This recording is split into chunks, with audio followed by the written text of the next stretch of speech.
Eccoci qua, quarti di finale dei mondiali. Mi sta andando bene, diciamo, per i ricordi delle partite del passato per questi mondiali. Buongiorno a tutti, bentornati alla rubrica La partita della settimana dello Scrigno del Calcio, che è questo canale.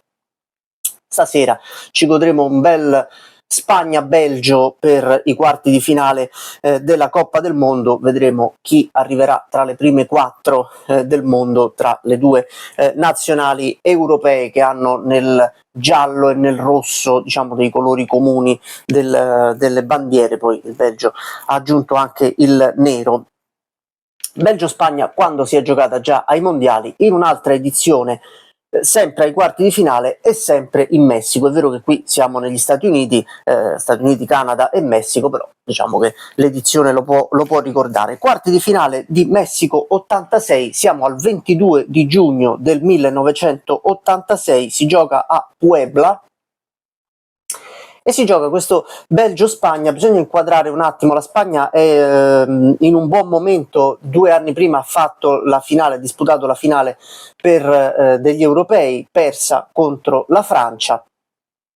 Il Belgio arriva da un'ottima edizione, ad esempio, del campionato europeo del 1980, dove perse la finale con la Germania, per cui diciamo che sono le due squadre che hanno perso, sono le due finaliste perdenti delle ultime 2 edizioni degli europei e provano ad arrivare più in alto possibile ai mondiali. Il Belgio in particolar modo è quella che si chiama la generazione d'oro, forse anche più di quella che non è riuscita poi a combinare granché negli ultimi 10 anni, ma ha giocatori di grande talento. Finisce 1-1 nei tempi regolamentari e supplementari, segna Koilemans per il Belgio al 35esimo, pareggia Senior per la Spagna a 5 minuti dalla fine. Si va ai calci di rigore, dove praticamente segnano intanto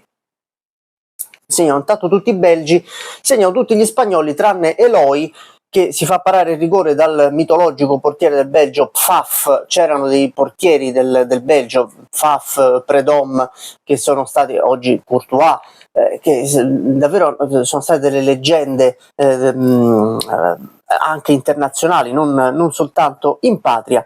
E segnano anche, tra l'altro, protagonisti più che altro futuri della nostra Serie A, come ad esempio Victor Muñoz, che abbiamo ammirato nella Sampdoria, come Scifo, e anche come Patrick Vervoort, che era un buon talento belga. Quando è arrivato in Italia un po' alla fine della carriera giocò nell'Ascoli 91-92 e combinò davvero pochissimo, un disastro totale. In quella circostanza segnò il calcio di rigore. Il Belgio si qualifica, va in semifinale, dove poi verrà sconfitto dall'Argentina e si consolerà con la finale per il terzo e quarto posto. Questo è stato Belgio-Spagna di Messico 86. Noi adesso stasera ci metteremo davanti alla televisione e ci godremo Belgio-Spagna di oggi. Vedremo come andrà a finire e poi noi ci vediamo con questa rubrica la prossima settimana, perché la prossima settimana parleremo della finale dei mondiali e vedremo chi capiterà e noi cosa ricorderemo.